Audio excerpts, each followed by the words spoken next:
The next inductee I'd like to bring up is Jack Behan.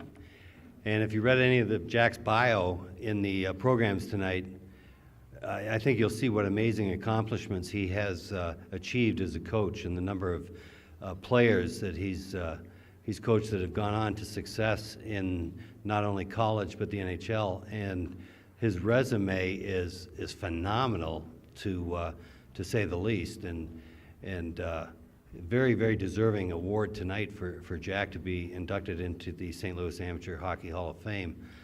I would like to maybe just tell one brief story, and the sources of this story shall remain anonymous because, as you know, Jack kind of likes to get the last, shot in, so I promised them I wouldn't say who told me about this situation. I was at the dentist the other day, and he said a lot of Jack's situations kind of rose around food.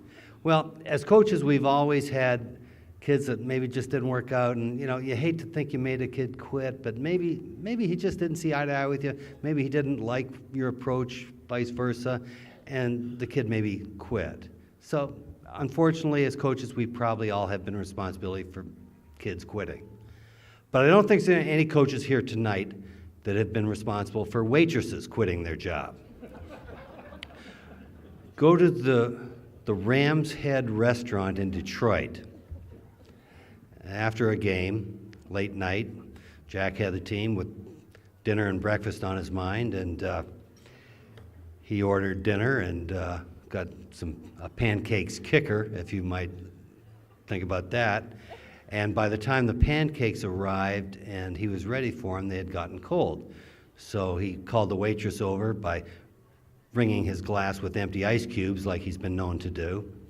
And she came over and he complained the pancakes were cold. Well, okay, she went and she warmed them up and brought the syrup, and the syrup was there. Now the pancakes came back. Now the pancakes were warm, but the syrup was cold. So the syrup had to go back, pancakes went back, then everything kind of arrived in shape and time. And Jack said, you know what, I'm not going to eat them anyway. I guess the waitress had enough. One of the kids got it on videotape. She put her waitress hat down, her check thing down, went and got her coat, walked out the front door, and went to her car and drove home. And Jack is responsible for a little bit more unemployment in Detroit. I hope he's very proud. But as I said before, what a resume, what success. A terrific addition to the St. Louis Amateur Hockey Hall of Fame, Jack Behan.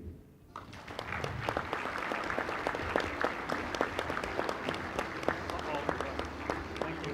Yeah, right.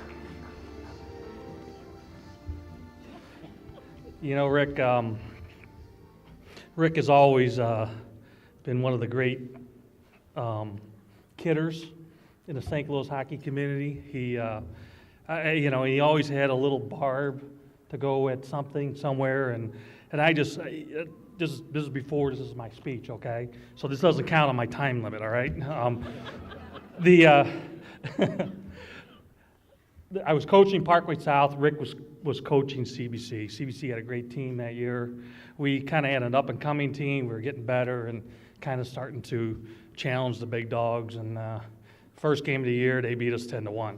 Okay, and as fate would have it, we ended up playing them in the third place game down at the arena, which our kids are excited about. It's the first time they ever made it to the Final Four in the arena, and it's an exciting game for them. We go out, we got lucky and win the game, and then we read the newspaper accounts by it, and Rick goes, yeah, well, it's one of those things, and we're used to playing in a championship game, when you're used to eating steak at Tony's, it's tough to get excited about eating a Big Mac. That was a great line, though. Yeah, that was a great line. And he didn't jive me. I mean, Charlie Busenhart, who he very rightfully acknowledged here, was, he had a mastery CBC for a lot of years over SLU, and SLU finally beats him, and in a handshake line, he goes, Charlie, you're just like the locust. Once every 7 years, you get me. Okay, I can start on my speech, but that's the type, so it doesn't surprise me that you kind of gigged me there a little bit. First of all, I would like to thank the St. Louis Amateur Hockey Hall of Fame directors and the selection committee, and also congratulate my fellow inductees. Up here at this front table, you have a tremendously deserving group who've contributed so much to St. Louis hockey. I know that we talked about Travis's first goal here the other night. Travis played for us, and we've had two players from the St. Louis area that I had the pleasure of coaching here in the last couple of weeks. Brandon Bolig for Chicago Blackhawks, of course Travis now with Buffalo Sabres. That's 6 or 7 kids that I coached somewhere along the line in the NHL, St. Louis kids, and I think it's a total of 12 that have made it to the NHL here in the last 5 or 6 years. They're St. Louis kids, and this what a tremendous accomplishment that is. So, a lot of thanks that need to go around, and I'll try and make this as quick as possible. But when it comes to thanks, family comes first, and so I'll start there. My father was one of the founders of amateur hockey here in St. Louis, Jack Behan.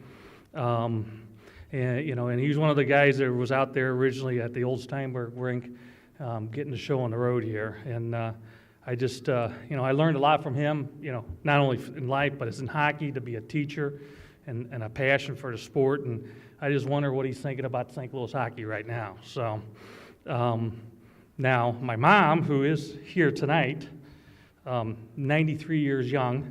I hope she didn't hear that. She's not real good at hearing, so hopefully she didn't hear me. She doesn't like me telling her age. She still drives and everything. We didn't let her drive down here, but she's just been an inspiration to all of us. And she's taught me so much in life about having faith and believing in things, and it's been an inspiration to me personally. My brother Bill, who wasn't here tonight, he's from Colorado and he's overseas on a business trip. And he really toughened me up when I was a kid. He always used to beat the hell out of me. But, I learned a lot of leadership from him and the way he runs his company. And I think I learned a lot from there. Now, my sister Jill, who's here with her husband George, both are former teachers and principals and share that same passion I have, of teaching kids and being involved with kids and things like that. And of course, she had another thing. Like when I was 3 years old, she pushed me off a ladder. It's the last ladder I've ever went on. So she gave me my fear of heights. So I want to thank her for that. My brother Mike has been here, and he's been a great supporter. He went to the 6 of the Nationals that the Junior Blues were in, and out of those 6, we won 5 and took second in 1, so he's kind of our good luck charm. And he also has this great duck hunting place, and that's why he's like my favorite brother. Okay. When I was selected to the Hall of Fame here, I first thought that I needed to somehow take all the people who coach with me into the hall. There's too many people to name tonight, but I'll highlight a few, here. And one of the things that they really deserve a lot of accolades for is they actually put up with me and coach with me. So I tried to learn a lot from other people. A gentleman who's here tonight, Tom Cross, who taught me, back in the old Kirkwood youth hockey days, so many things about the details of the game, and it really broadened my perspective on how to become a coach and look at things professionally, and I really learned a lot from Tom. He also taught me a lot about fishing. He used to take me out. I don't know how he found this place. It's on the Merrimack River, and on the weekends, we'd be the only ones there fishing. It's like everywhere else in Merrimack River, there's crowded with people, but for some reason, there was never anyone over at Times Beach. So,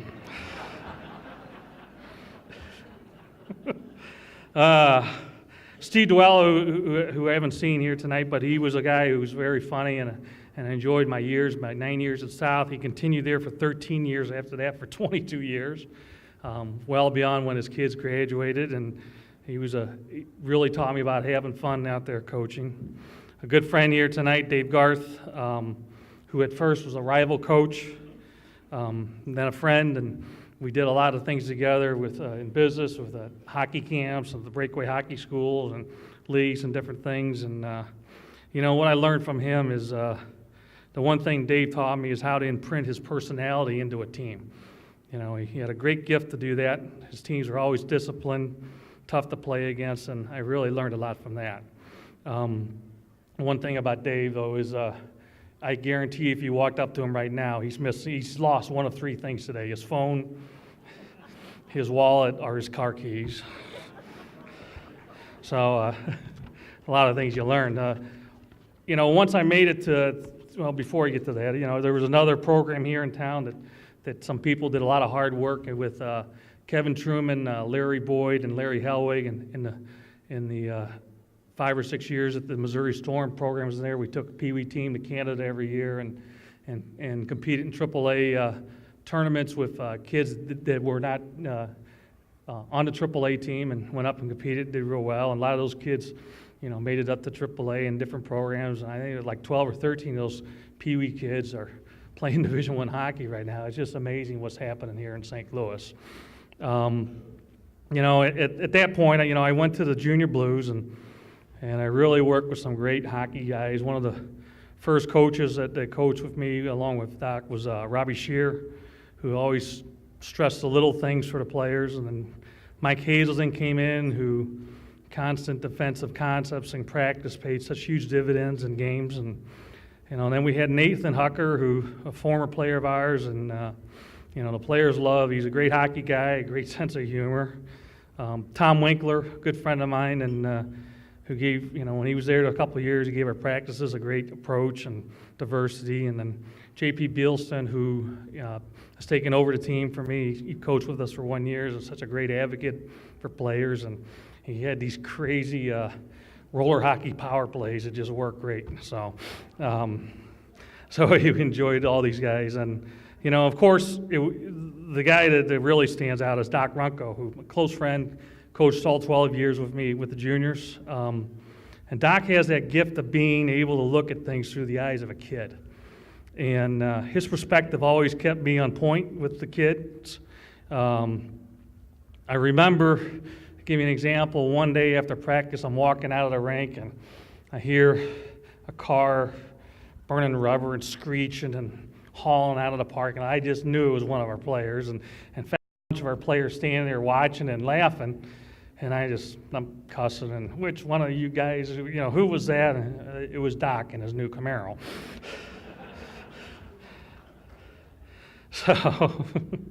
So that gives you an idea of what type of guy Doc was, and he's every player's best friend, and certainly been my best friend.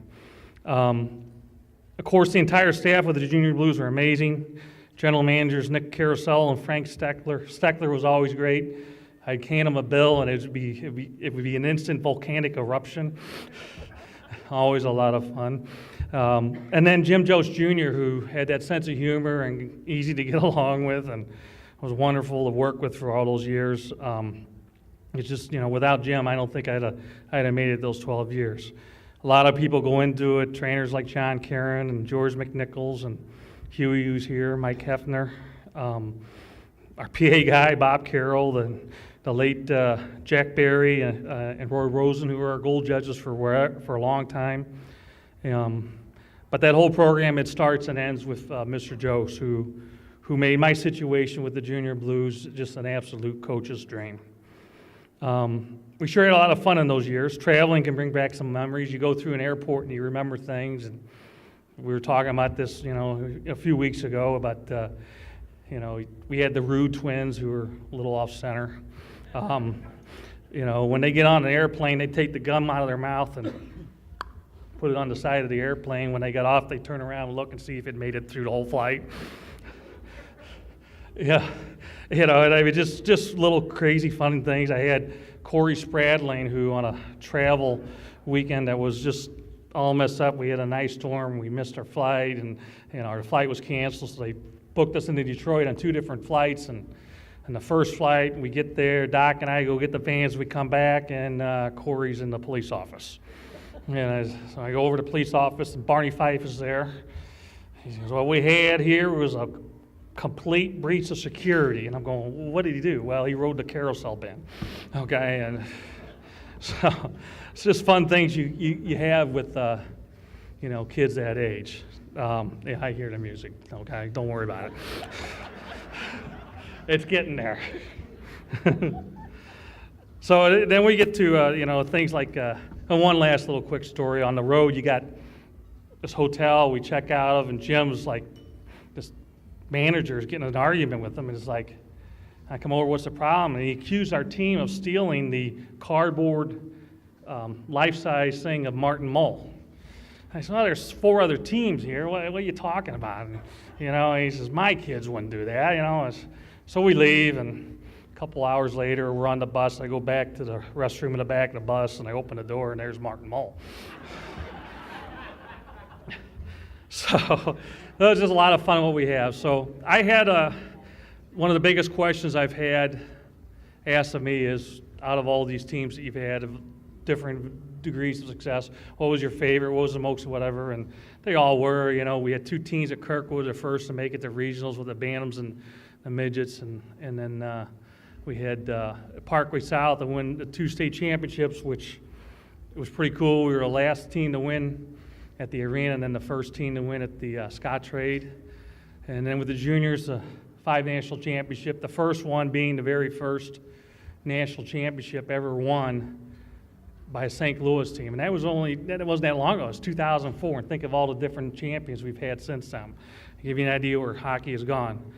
But maybe the most remarkable was that last team I coached, the 2010 team, and they moved us to Tier 3 Junior A, and they put us in the nationals against the East Coast Eastern Junior Hockey League, and in the East Coast, that's their very top league.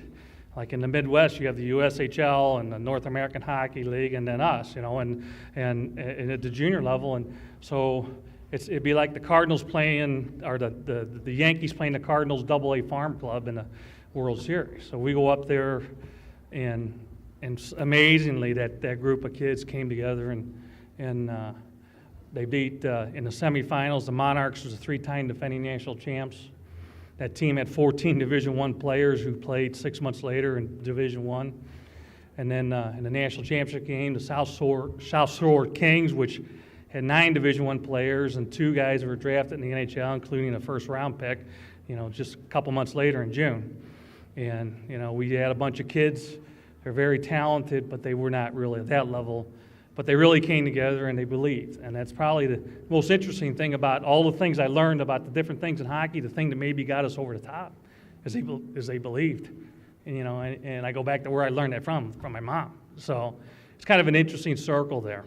So it was, you look at the whole picture of everything that's happened here in St. Louis hockey, and it's just been amazing. It's been a long journey. It's been fun. It's been emotional, but most of all, educational. I certainly made some mistakes along the way, and certainly, hopefully, did some things right, and hopefully they worked out. Tried to instill a sense of pride in the kids. Tried to instill a sense of right, and I think that was accomplished. The thing that I talked to the different people up here at the front of the room, no one up here feels special. We just feel like we went out and did the things we were supposed to be doing, help the kids. And, for me, that's exactly how I felt. I felt I just did what I was supposed to be doing. And to be honored, here tonight is very humbling. So for me, I'm honored just to be a part of this great St. Louis hockey community. Thank you.